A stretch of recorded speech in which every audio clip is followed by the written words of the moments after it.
Hello there, Sagittarrius. Welcome to your mid-monthly reading. Happy birthday, first of all. Hope you have a wonderful one. And today we're doing something a little different. Usually you get so many different readings, but today really is different because we're going to take a look at these last 2 weeks, not in a very specific way. It's more of how can you get ready for the new year, because I do feel like 2021 is going to be, well, different. It may be good, it may be bad, but I do feel like it's going to be different because a lot of shifts and a lot of changes has happened because of this whole coronavirus situation. And so we're taking a look at how can you get ready, what do you need to release to and let go to actually enjoy the new year and to actually be prepared for all the new opportunities that are going to come up, and what can you plant the seeds right now so you can enjoy those new opportunities in 2021, okay? And we're also going to take a look at, like, this past year, how it went, and what are your biggest lessons, right? Or what can you actually take from this 2020 year? So don't forget to give it a like, subscribe, comment. Anything you can do to support this channel is very, very welcomed. And yeah, let's get started. Don't forget to check your monthly reading too, because there we talk about love, so you may be interested in that. So here for the overall energy, your first message, we have fall into my arms, surrender, holding the opposites, extremes of life. And we also have the child of the universe, child of the cosmos, intelligence of the universe lies within you. I do feel like you may be going through a little bit of a stressful period.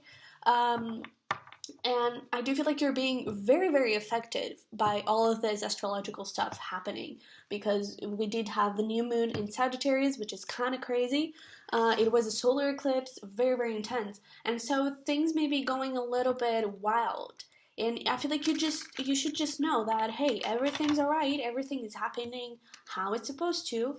And you got this, because the intelligence of the universe is within you. And I do feel like you know where to go. You may not be seeing it right now because things may be a little bit clouded. You may be maybe overthinking a little bit. You may be connecting a little bit with that Capricorn side a little bit too much and not really the Saggy spontaneous side. And just follow your intuition. Just try to follow your heart and surrender. Surrender to whatever wants to come up. Okay? So let's get started here with your reading. I've already pre-shuffled here the oracles. So what was your biggest lesson for 2020 for Sagittarrius? What do we have? Okay, so we have over here, wow, the a lot of wands. 5 of wands, 8 of wands, and also the 6 of wands. I do feel like your biggest lesson was about letting go of a little bit of that overthinking and surrendering. Won't you like that? I feel like you're still in the process of learning how to really surrender. And I actually feel like I'm getting like September for some reason, or summer overall, you actually had it all pretty figured out. But then this whole thing started happening, Mars and Mercury started going retrograde, and then this whole month is what it is, and I feel like you sort of lost it a little bit, and now it's time for you to reconnect with that, because your biggest lesson this year was how to let go, how to actually not overthink and let go of that inner conflict of, should I do something, should I not, should I move, should I not, and to actually, just go for it and overcome every obstacle one step at a time, with really coolness, and just, okay, well, this happened, it's totally fine, I can do it, and just, if this happened into my life, then it happened for a reason, it has a lesson for me here. And this whole year, the lesson was for you to surrender it, for you to actually see it. How can I not stress so much? How can I incorporate a little bit of more that Sagittarius side and not so much the Capricornian side of, I need to have everything figured out, I need to be very solid and grounded, and how can you go a little bit more with the flow and just be spontaneous, connect with that Saggy side, okay? So let's see over here, what do you need to let go by the end of 2020? Let's see, we do have here abundance, wow. And from the tarot, wow, holy cannoli, we have Ace of Wands, 10 of Cups, and 10 of Pentacles. Holy shit. So I do feel like you may have not necessarily since ever, but this year you may have actually seen quite a growth in your career or in your relationships overall. I feel like you've created very, very solid stuff, but some of those stuff, it was out of necessity. That's what I'm getting. And some of those stuff was very helpful in that period, was very helpful. Maybe it is a specific friend or specific relationship. It was very helpful. I'm not telling you to just like leave that person be and ghost them or whatever and block them, but maybe look around and look at all the other relationships that you also have.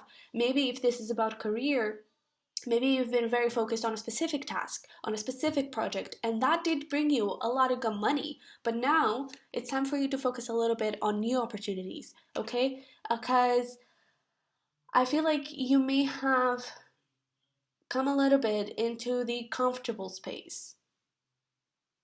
And now it's time for you to break free out of it, okay? Because I do feel like you may have new opportunities coming up for you during 2021, and you kind of need to be open for them.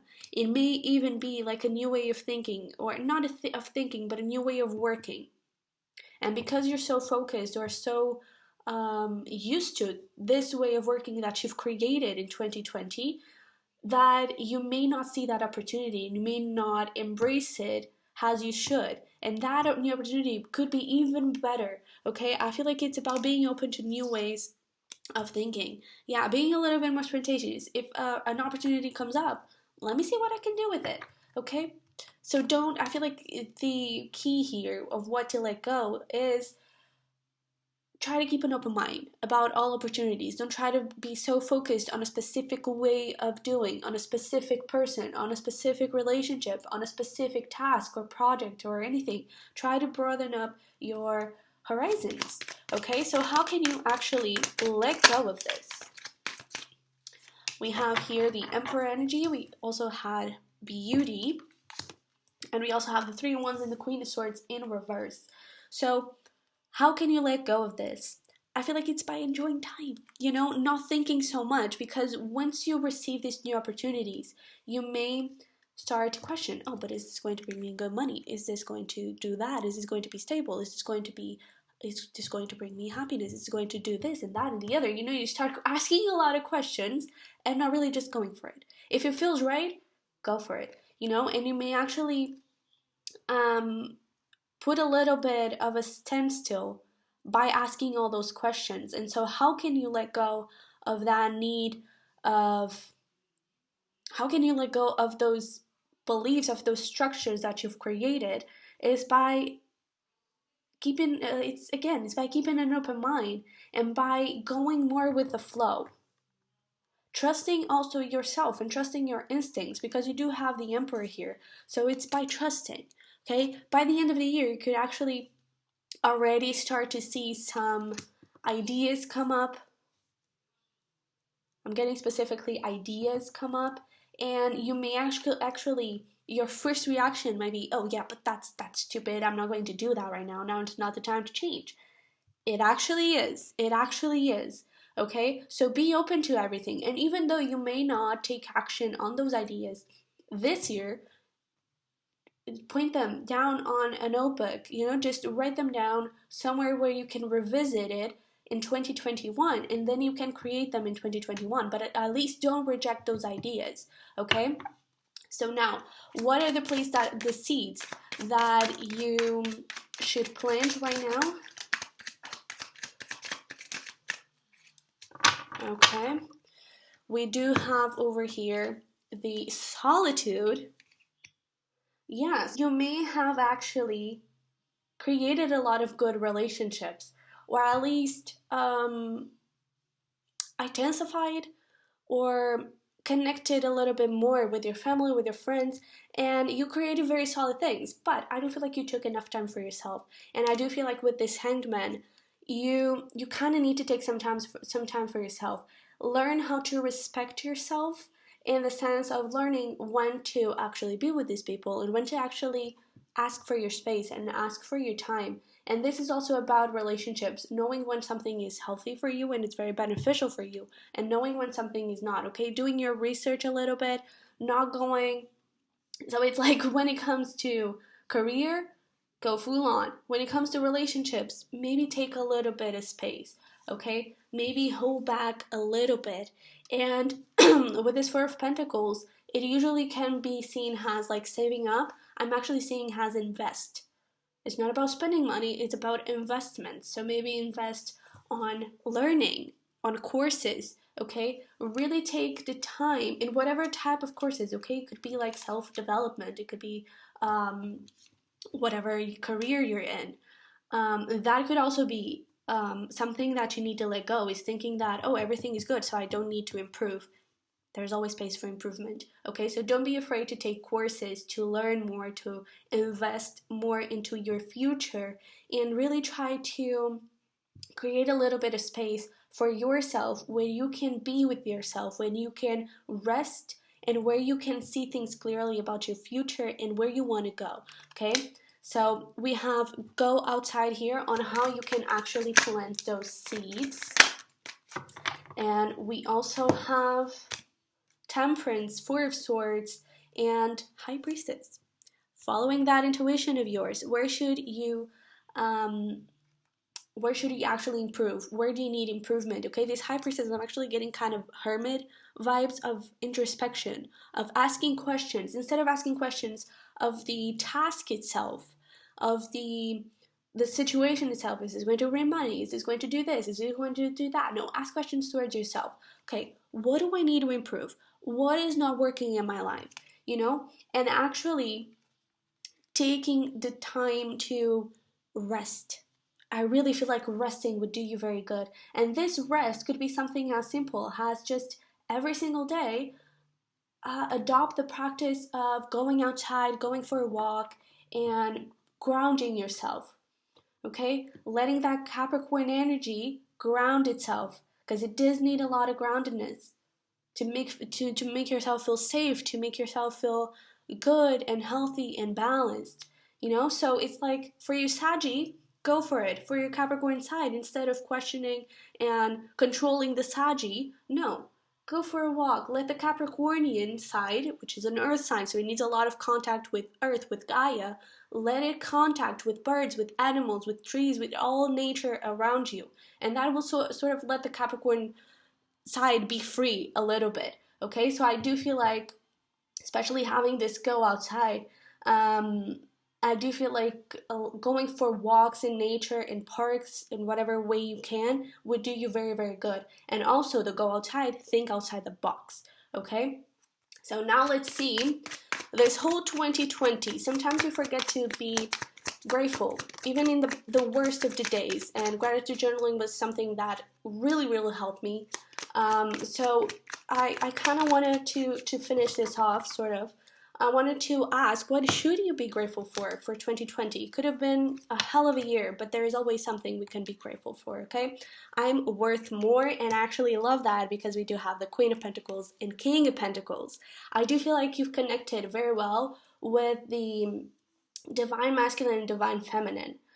I do feel like maybe you embraced more of your Capricornian side, and that was very good because that helped you bring structure to the 2020 that was a chaos, right? And also it helped you see what is really beneficial for you. What do you really care in your life? What is important to you? Where should you spend your energy and your time? So be grateful for that. Some very bad things could have happened, but you took care of yourself. I really feel like you took care of yourself. And I do feel like you've broken a lot of blind spots. Maybe you had a lot of blind spots, I feel like especially around relationships, that you took care of in a very good way. Maybe you had to release some people and focus a little bit more on others, you know? Maybe you finally realized that who actually cares, you know? I feel like this was a big, big realization for basically everyone, is who actually cares and who is actually important for us. So that is something that you should be grateful for, okay? So now let's finish this off with some messages and advice. Whoops, gosh, that was aggressive. So what do we have for Sagittarius here? All right. Messages and advice here for you for this end of the year. We have something needs to end, gift yourself, forgiveness, and rewrite your story. This gift yourself, well, let's actually start with something needs to end. Think outside the box, okay? It's those things, whatever structure you created during this year, it wasn't bad. It helped you a lot, but maybe for 2021, some things may stay, but some things may actually need to go. And it sort of may have helped you during quarantine and anything like that. But now for you to actually get back to action and get back out there, you may need to revise them a little bit, okay? This gift yourself, I'm really saying, has studying, okay? Learning, books, whatever you can do to improve yourself, to improve your career, to invest in yourself, do it, okay? Usually there are really awesome sales. So around this time, there are usually awesome sales. So use them very nicely. And we have forgiveness and rewrite your story. I do feel like whatever relationship, I do feel like you sort of left, and it may be insignificant, but I do feel like you left someone. It may have not been a big deal. You probably just stopped talking, or you just didn't connect that much. Whoever that was, I do feel like it's time for you to, I don't feel like you need to talk to them again if you don't want to, but bring a little pace into that relationship within yourself. And you may think, oh yeah, but I've already done that. Look a little deeper, okay? Try to look a little deeper, because I do feel like that person, possibly in the past, pre-2020, may have brought a lot of stuff that probably you ignored, may have done a lot of stuff that probably you ignored, but it sort of left a mark, okay? So really try to look at the impact of that person, or people for that matter, maybe a job, a previous company, previous career, but really try to look at that and try to make peace with it, okay? Because I really feel like, I kind of feel like it is a person that, and it's obviously not going to resonate with everyone, it's a general reading, but I do feel like it's a person that you left, and that you sort of need to, okay, well, we stopped talking and you did this to me, but it's totally fine. I realized why you did that, or at least I realized why you did that for me, why that happened for me, what I've learned from that, okay, what the universe was trying to tell me and to show me through that person, okay? So yeah, Sagicorn, I really hope you enjoyed this reading. I hope it resonated, I hope it helped somehow. Once again, if it did, feel free to give it a like, subscribe, comment. Anything you can do to help support and grow this channel is very, very welcomed. And I'll see you in the next one, okay? Bye-bye.